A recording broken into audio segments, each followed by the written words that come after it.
J'ai épousé le christianisme parce que pour moi c'était la main tendue vers le plus petit. Le plus petit d'entre les petits qu'est l'enfant, le nouveau-né, le nourrisson. Et le non-né, qui est le sans-voix par excellence.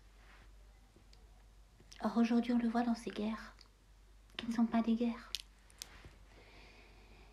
qui sont simplement en tout cas qui ressemblent à des sacrifices offerts au diable et pas à Dieu bien sûr, puisque Dieu ne demande jamais des sacrifices, à part celui de notre cœur, à part celui de notre amour et de notre foi.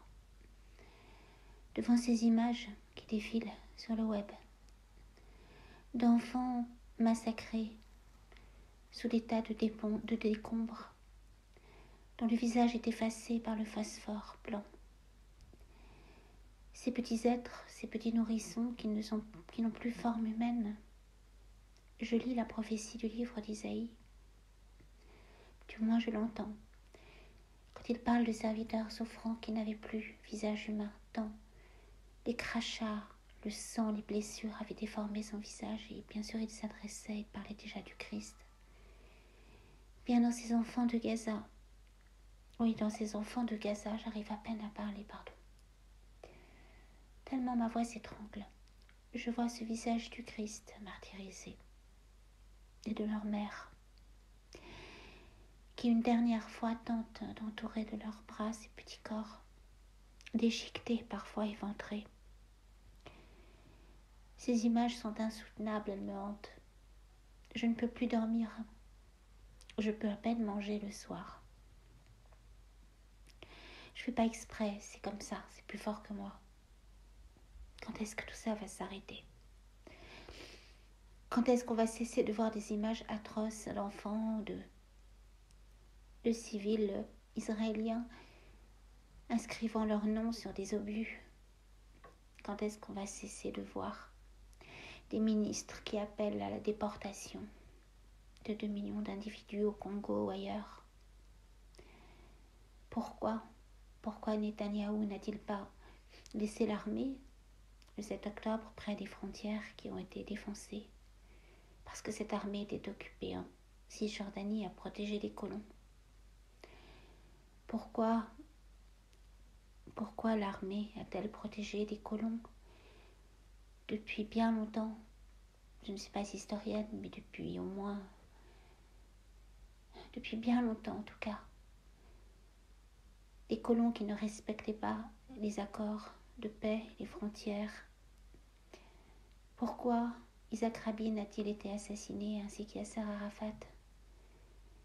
Parce que ces gouvernements d'extrême droite ne veulent pas la paix et qu'ils prennent en otage non seulement les civils palestiniens, mais beaucoup d'Israéliens eux-mêmes qui, dans la population, il y a des justes qui veulent la paix. Mais qui, au-delà de cette terre, au-delà de la Palestine, entachent toute l'humanité. Et entachent aussi la mémoire de tous ceux qui sont morts dans des génocides, qui entachent la parole des prophètes. Quand M. Netanyahou déforme la parole d'Isaïe, qui est le prophète de la paix, qui annonce le Christ, et qu'il utilise cette parole du prophète Isaïe pour en faire une parole de guerre. Tout cela est douloureux dans ces temps qui sont les derniers, où on sent bien qu'il y a une poignée d'individus qui ne sont ni des juifs, ni des musulmans, ni des chrétiens, mais ceux qui ont voulu pervertir ces 3 religions. Eh bien, on sent bien que dans ces temps qui sont les derniers, il y a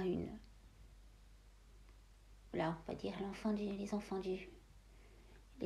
de Caïn, on va les appeler comme ça, ceux qui s'opposent à Dieu, veulent détourner les âmes du Créateur, veulent aveugler les âmes et veulent fabriquer une humanité qui sera une contre-humanité, une sous-humanité, une humanité, une imposture d'humanité.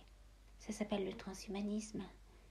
C'est toutes ces guerres qui ne sont pas seulement économiques, Pas seulement des guerres territoriales, mais une guerre contre l'humanité, dont les enfants gazaouis peut-être aussi sont l'emblème, parce que ce sont des enfants.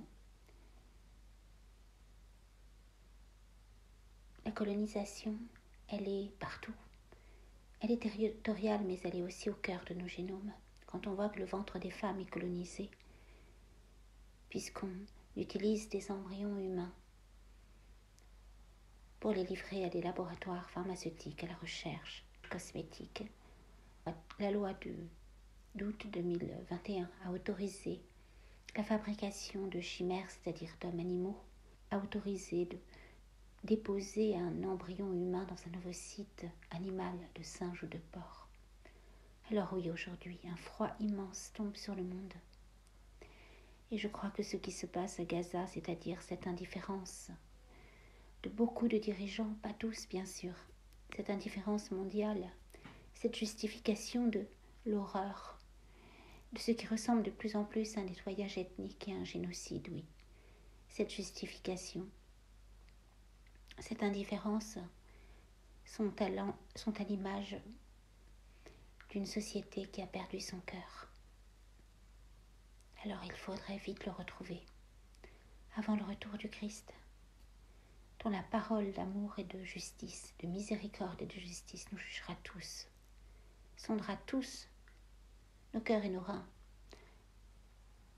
Alors, ce jugement, ce sera le temps d'un battement de cils, et de l'autre côté, il ne sera plus temps de revenir en arrière.